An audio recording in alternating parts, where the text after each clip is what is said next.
Hello everyone. So I don't really have a plan for this video except a very vague idea of what I'm going to be trying to get at. But I want to talk about my experience thus far with a particular deck. And more particularly, or more specifically, with a deck, with the experience of waiting for a deck. So this video is not meant to be prescriptive. It's not really meant to be anything conclusive. I fully expect my experience of this to change, possibly even very swiftly, because that's part of the point. So it's certainly not meant to be talking about anything other than something that interests me in my own journey with tarot, with self-development, with gnosis, and as always, process, and especially artistic process. So I think I first became aware of the Trionfi della Paradoxical was it first published in 2018? I think I first became aware of the deck in 2019. I have actually tried to verify when I very first ever noticed it, but I have not been successful in finding it if I journaled about it or whatever. I probably did, but I can't seem to find what I'm looking for in that regard. But I think it was 2019. And in terms of, wanting a deck that I didn't have and so on, I knew straight off that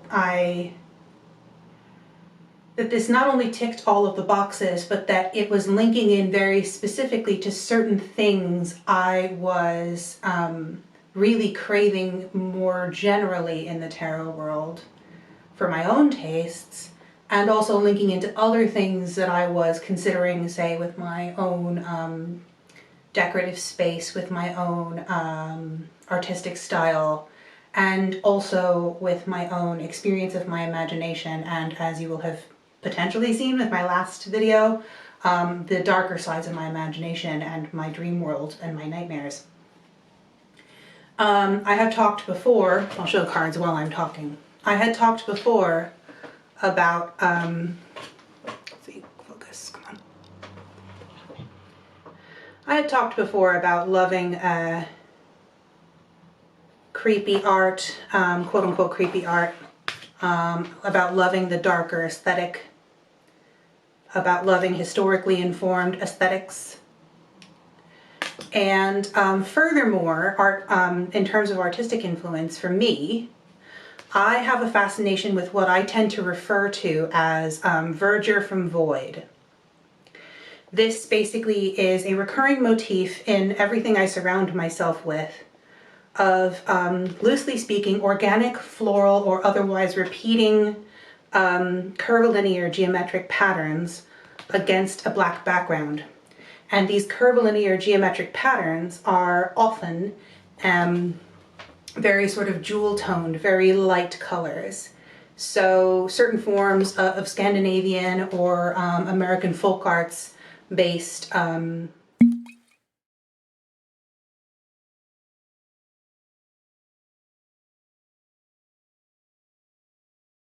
certain historical manuscripts also fall within this category.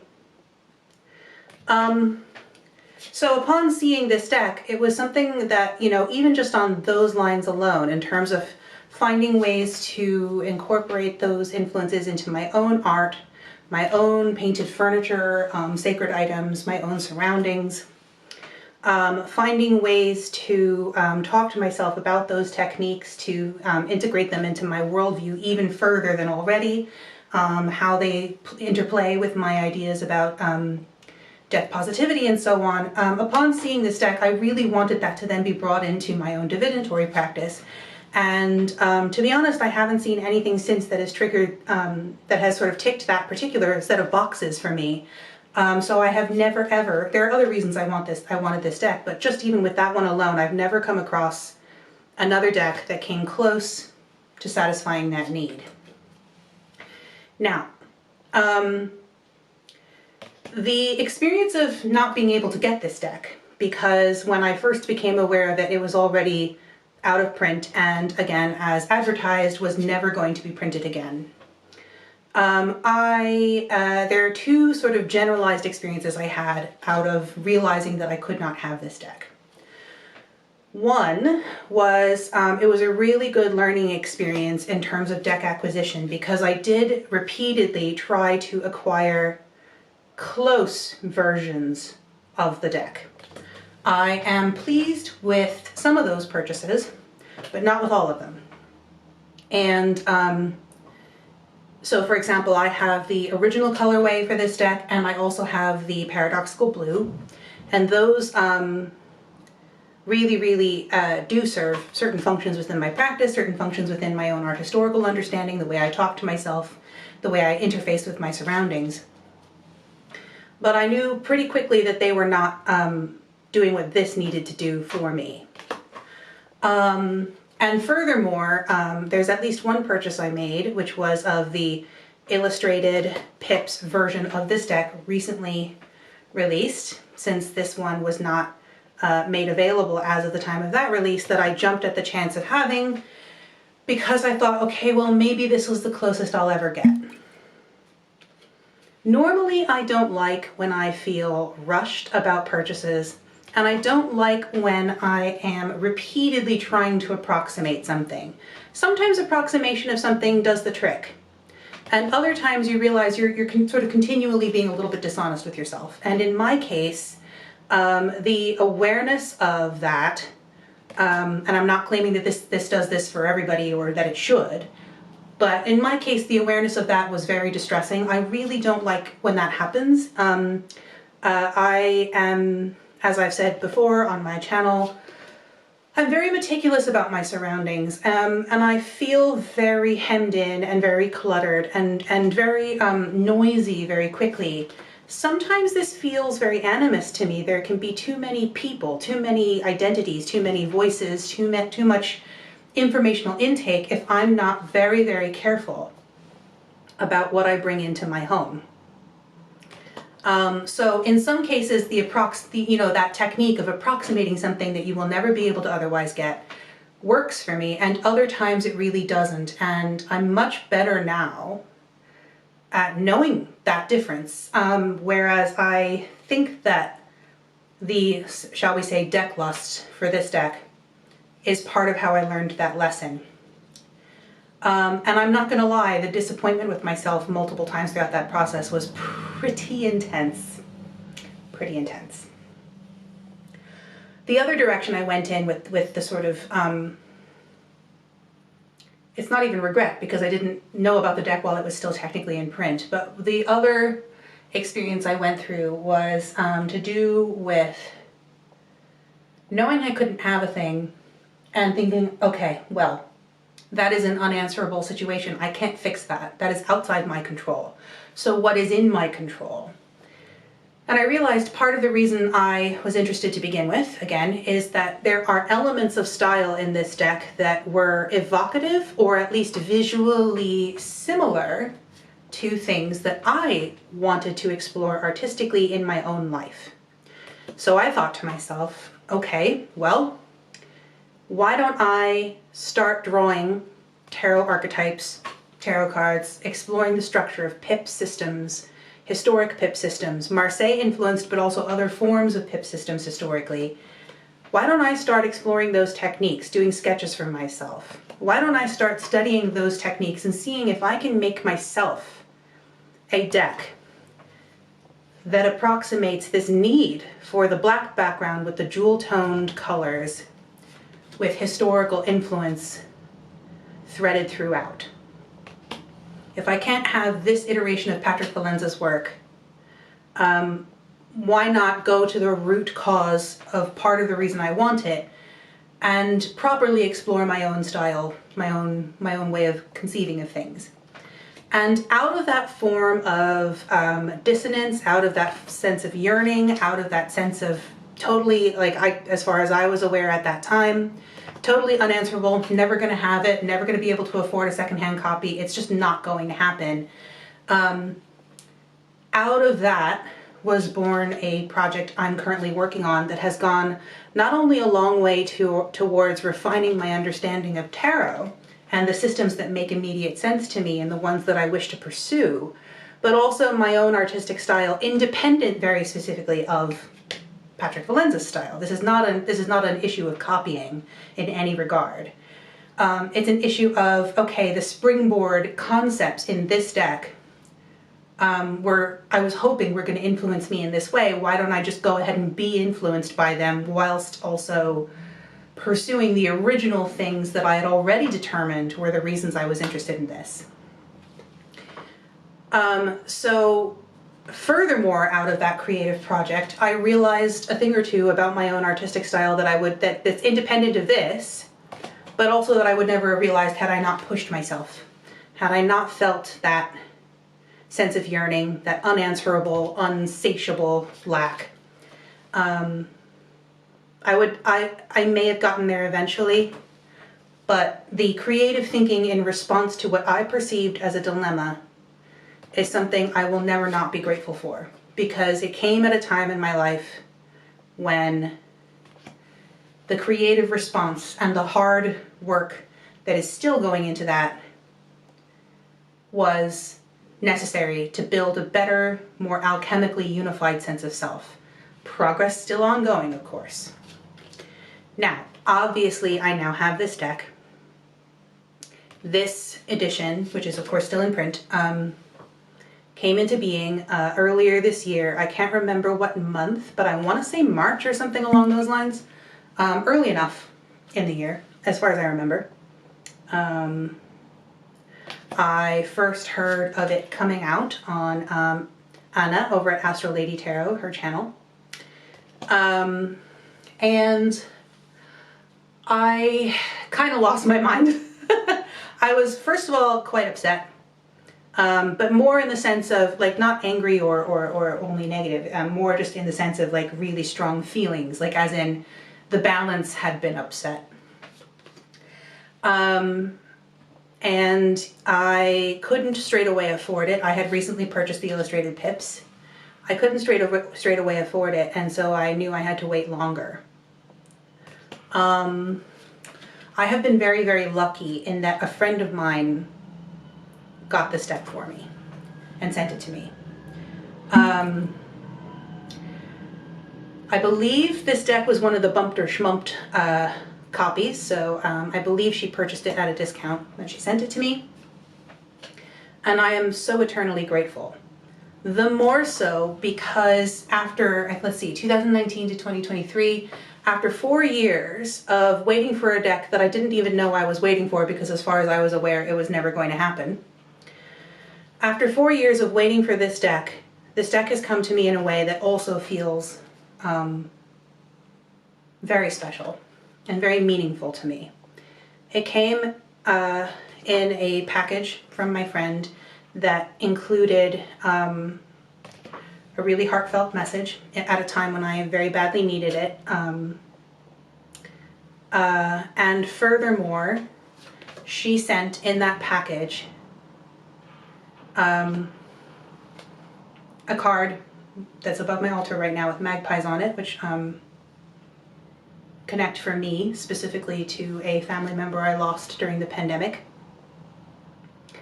which she did not know about that at the time.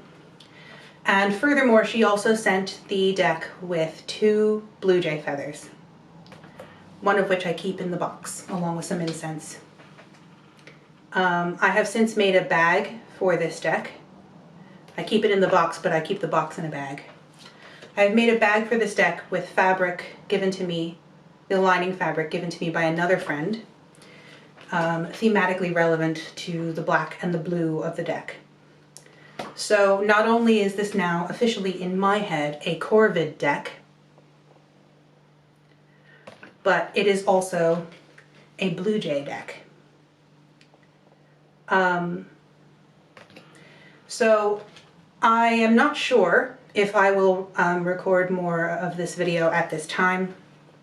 I do kind of want to talk about a few other things in relation to why I feel this art appeals to me for more reasons than just the folk motifs or the historic visuals. I did write a journal entry in which I talked to myself about this, so perhaps I will type that up and read that out, either as part of this video or as part of another video exploring these visual motifs. That has a lot to do more with, very specifically, the nightmare realm and what I am coming to understand may be a nightmare child's experience of the New York, Long Island, tri-state area, wetlands kind of environments, and the sort of, figuratively speaking, ghosts and presences that affect the imagination of children in those areas, as relating to this deck, to Patrick Valenza's art, and also to some extent, as mentioned in my nightmare video, the Somnia Tarot. So I may or may not include those thoughts in this video, depending on how formulated I feel they are. But I just wanted to take some time, even just for my own purposes, to document my own process to myself, to say that, you know, there's no one way to be doing these things, no clear answer, and every situation, even for a single individual, is going to vary. I've made some serious mistakes in waiting for this deck, in thinking this deck was not going to be in my life, in a way that makes me specifically uncomfortable. But not all of those purchase-related mistakes were actually negative in the end. Some of them were, and some of them were not. And watching the qualitative way in which that affected me was a very intense learning learning process. Parts of it surprised me and parts of it didn't. But more importantly, almost, no, indeed, more importantly, for me, not having the thing led to not just a discovery, but a rediscovery of some of the things I'm capable of that had been taken from me for many years, literally, but also that I had forgotten I could rebuild.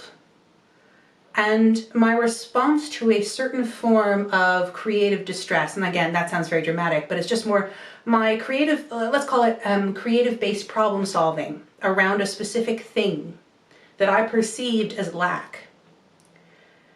That response that I had to that scenario is what has enabled me to rediscover certain things that I thought were no longer the case about me, that I thought I would no longer have access to. And while I'm still building those things, those are still a work in progress, and by no means even stagnant for 5 minutes, let alone any period of time, any length of time.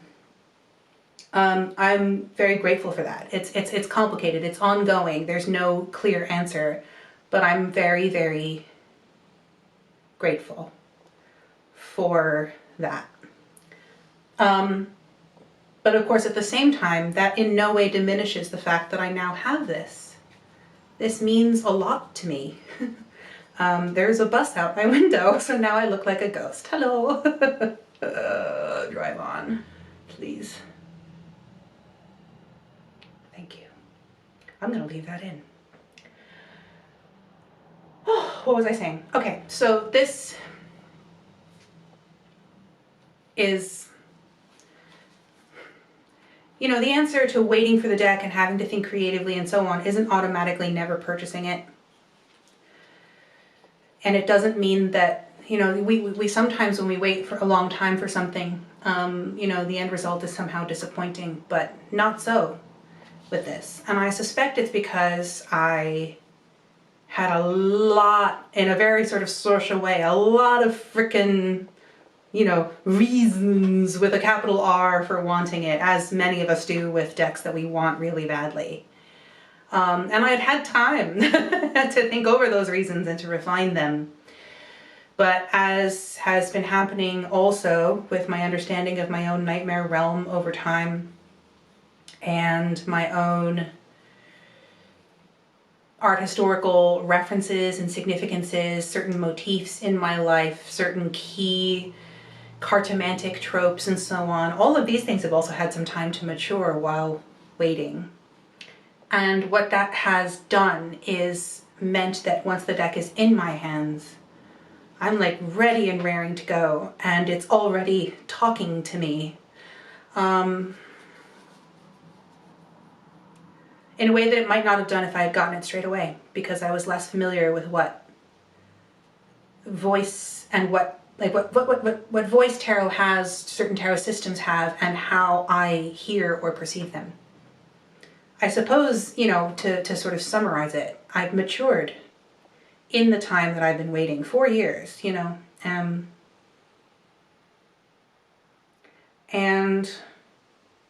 the answer isn't automatically never get the thing if you can, you know? The answer isn't automatically get it straight away either sometimes. And I'm not even sure that I have, like, again, as I often say these days, because I really want to emphasize it, I don't have anything conclusive to say. I'm just really interested in this process. I'm really, really interested in this work in progress kind of component of things. I'm really interested in the ways in which, you know, parts of my neurology are still coming back to me after all these years. After 10 years of not having access to many things about myself, they're still coming back. And I find that process immensely gratifying, and I'm growing in ways that I kind of had resigned myself to no longer being capable of. And sometimes that involves an acquisition, but sometimes it doesn't. And sometimes that acquisition is really complicated, and sometimes it makes you upset. And it's just, it's such an interesting cooking pot of things. So before I ramble on too much further, I may or may not include my thoughts on, as I said, the sort of more specific locational animist and iconographic symbols and ideas that I'm cooking up about the deck. I may leave that to another time. I may just want this video to sit here as a kind of note to self, at the very least. So,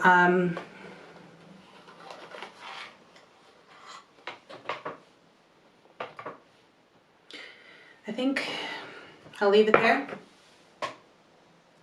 Me and my little Blue Jay deck that came reinforced with friendship. All right, guys. I hope everyone is doing well, taking care of themselves to the best of their ability, and being kind. And I'll see you all next time.